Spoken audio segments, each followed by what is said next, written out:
Queridos irmãos e irmãs, é com grande alegria que celebro a missa, a Santa Missa, com vocês aqui, os profissionais da TELCA, Arquitetura Sacra. Saúdo com estima o nosso arquiteto Eron Telka, toda a equipe que aqui nesta casa planeja as coisas mais belas para ornar os templos onde nós celebramos os mistérios. Peço a Deus para abençoar tanto vocês, arquitetos, como engenheiros e artistas, colaboradores. Nós estamos reunidos num ambiente de trabalho, mas também num lugar onde nasce uma verdadeira missão evangelizadora, pois quem trabalha com as realidades de Deus evangeliza.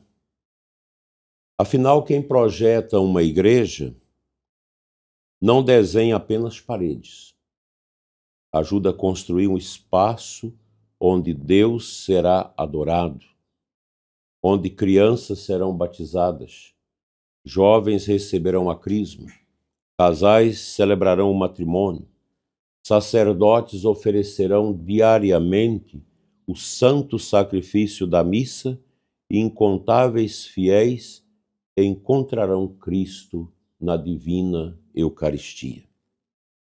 A primeira leitura que ouvimos, retirada do profeta Amós, apresenta uma denúncia muito forte. O povo continuava oferecendo culto, mas já havia perdido a justiça, a verdade e a caridade. Deus rejeita uma religião reduzida às aparências. O Senhor recorda que não basta possuir templos. É preciso que os corações sejam verdadeiros templos do Espírito Santo. Esta palavra nos ensina que a beleza exterior somente tem sentido quando conduz à beleza interior da santidade. O Salmo reforça esse ensinamento quando Deus pergunta: como ousas repetir os meus preceitos e trazer minha aliança em tua boca? E conclui: quem me oferece um sacrifício de louvor, este sim é que me honra de verdade.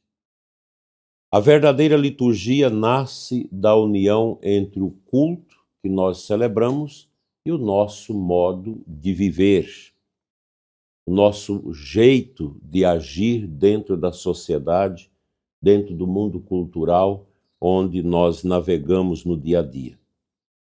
Um templo belíssimo, como vocês aqui produzem os projetos, jamais poderá substituir um coração convertido.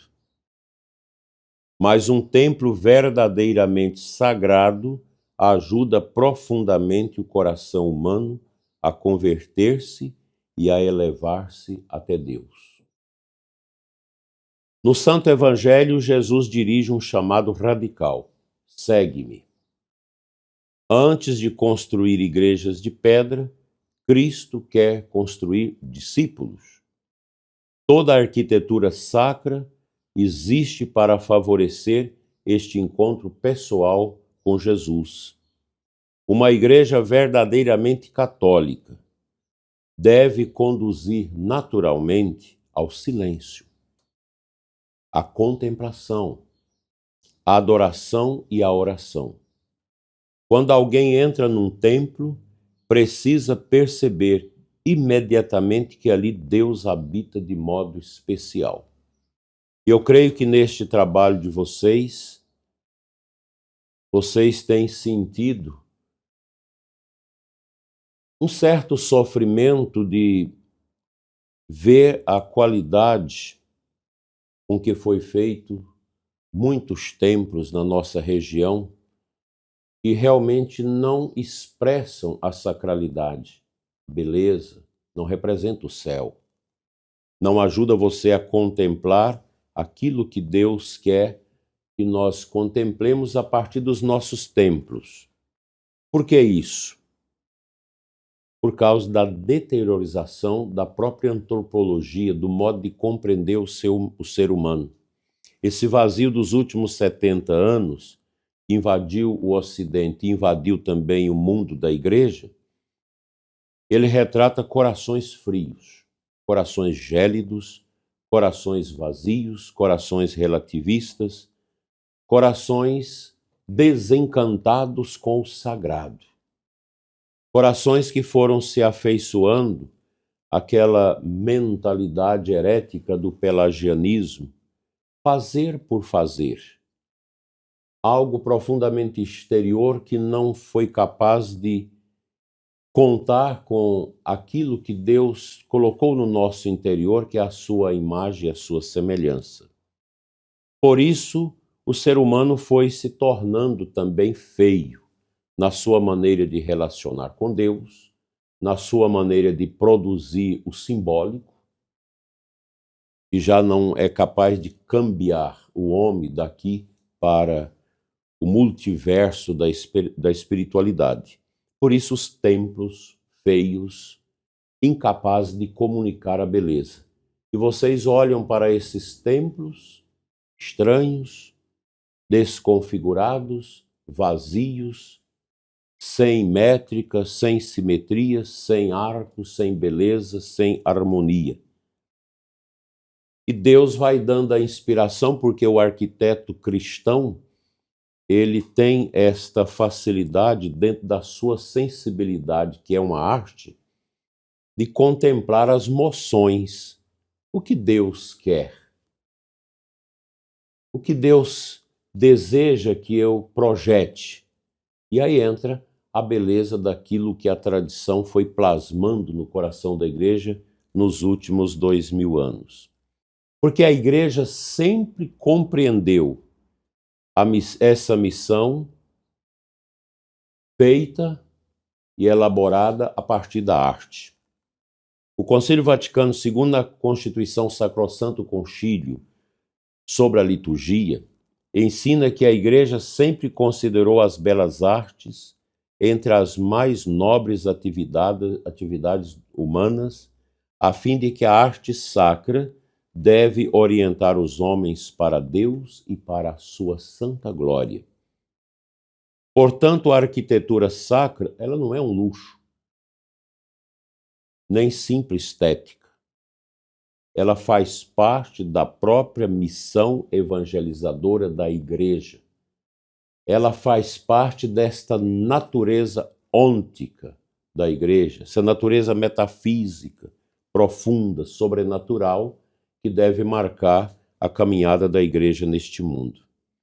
Também o Catecismo da Igreja Católica, no número 2502, afirma que a arte sacra é verdadeira quando corresponde à sua finalidade própria. Qual é? Evocar e glorificar na fé e na adoração o mistério transcendente de Deus.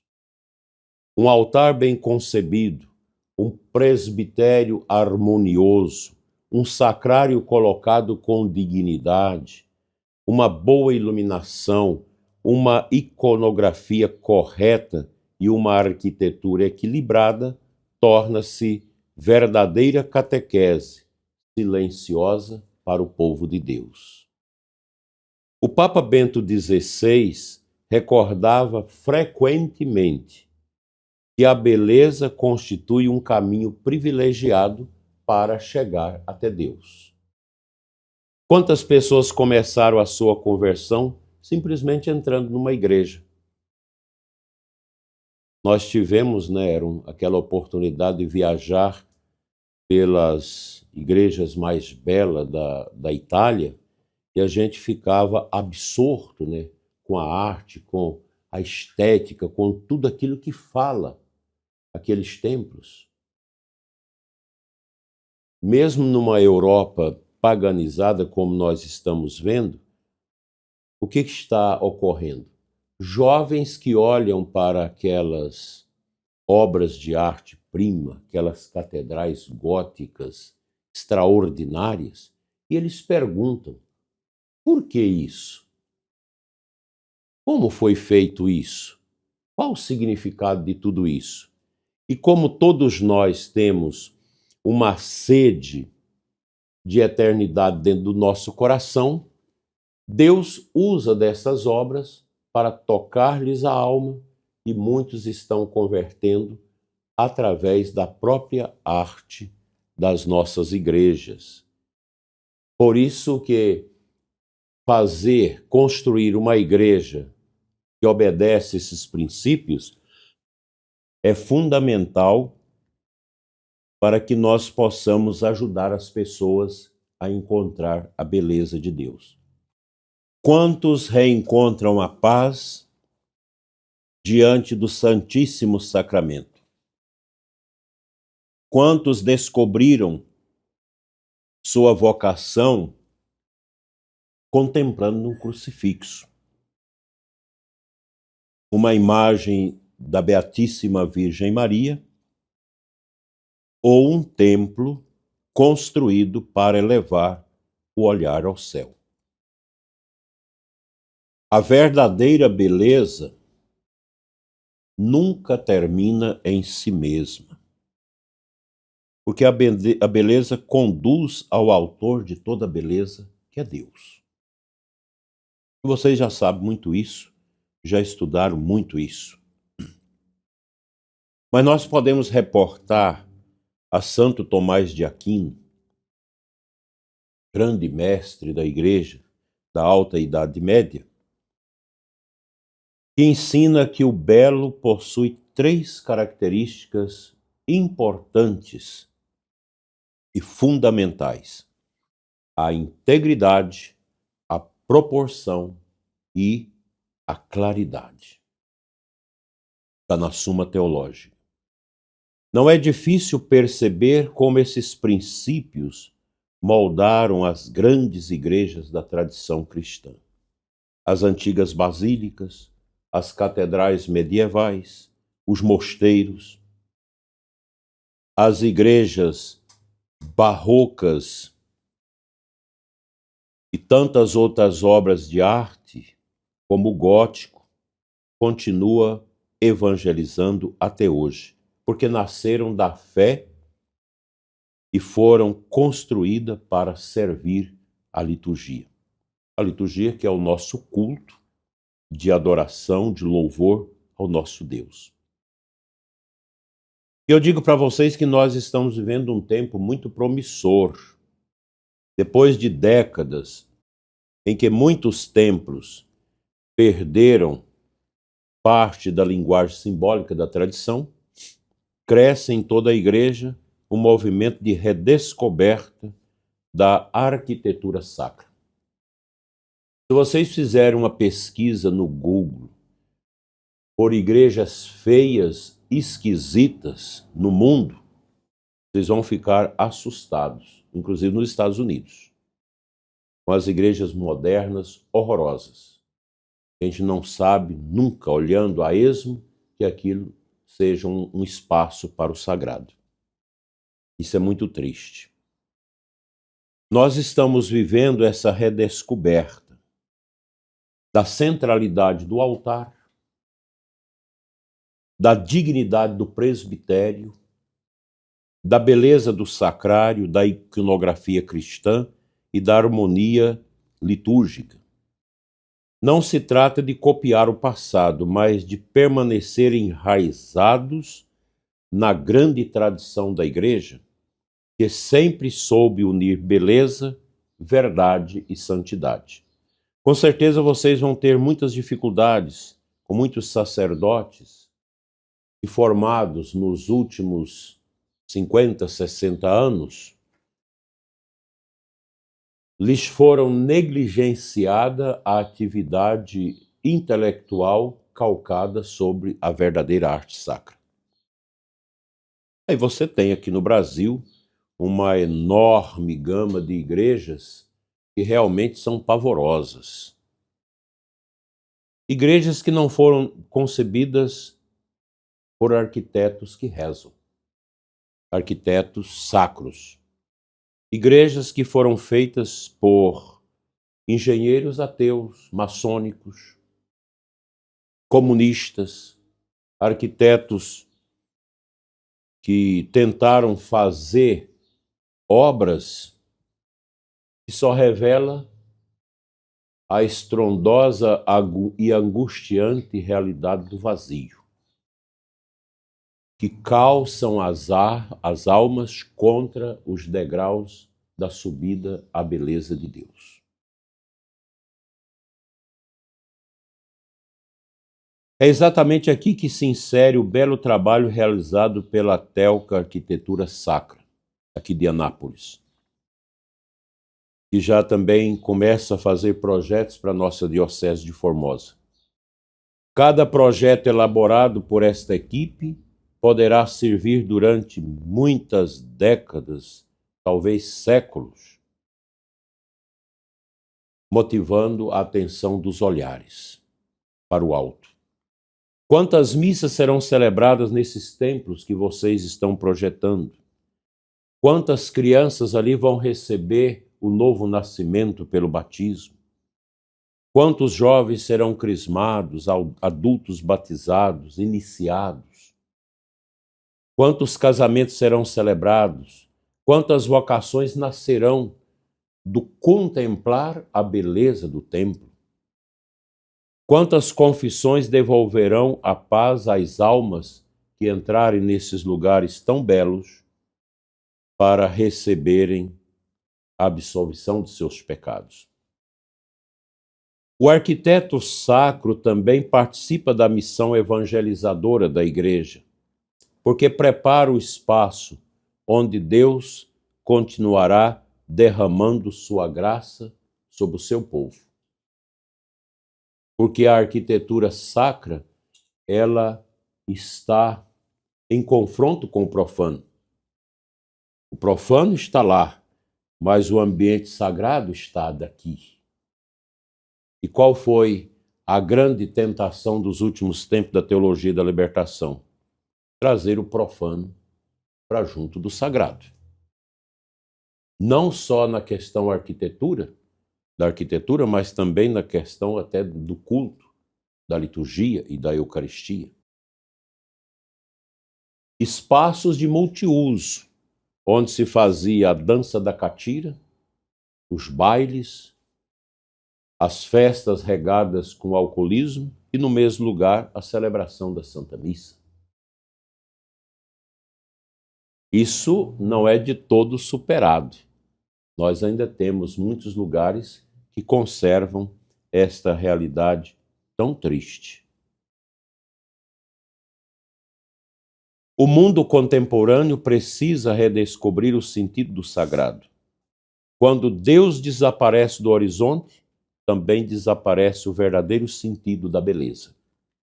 A liturgia perde profundidade, a arquitetura perde o simbolismo e o homem perde a capacidade de contemplar. Por isso, investir na verdadeira arte sacra significa colaborar diretamente com a nova evangelização. O templo torna-se uma escola permanente, ensinando sem palavras que Deus está presente, que Cristo reina no altar e que toda a vida converge para a Eucaristia.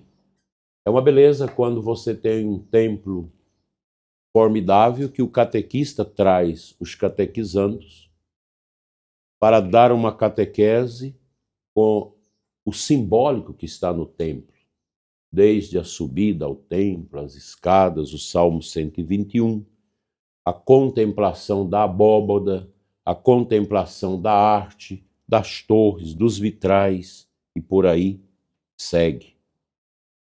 Porque no tempo que as pessoas não tinham o conhecimento da língua, da escrita, as igrejas eram usadas para a catequese. Isso ajudou gerações e gerações a manter a fé através das imagens. Por isso a igreja sempre trabalhou muito bem as suas imagens, não para adoração, mas para ajudar as mentes compreender aquilo que Deus quer falar através do belo, através dessas realidades simbólicas. Concluindo esta meditação, peçamos ao Senhor que abençoe abundantemente o nosso arquiteto Heron, todos os profissionais desta equipe e todos aqueles que dedicam sua inteligência e seu talento à construção de igrejas dignas da presença de Deus. Que São José, patrono dos trabalhadores, intercedam por este apostolado. Que Senhora Santana, padroeira da Diocese de Anápolis, e a bem-aventurada Virgem Maria, Mãe da Igreja, alcance a todos vocês com a graça de construir templos que conduzam os homens ao silêncio e à oração, à contemplação e ao encontro vivo com Jesus Cristo. Que cada projeto nascido neste escritório seja uma verdadeira obra de evangelização, trazendo a beleza que faz resplandecer através de tudo que vocês produzem, a partir de uma imaginação regada pela unção do Espírito Santo. E através da beleza que vocês produzem, da arquitetura sacra, a glória de Deus e a dignidade da Sagrada Liturgia reine no coração de cada um de vocês, assim seja. Amém.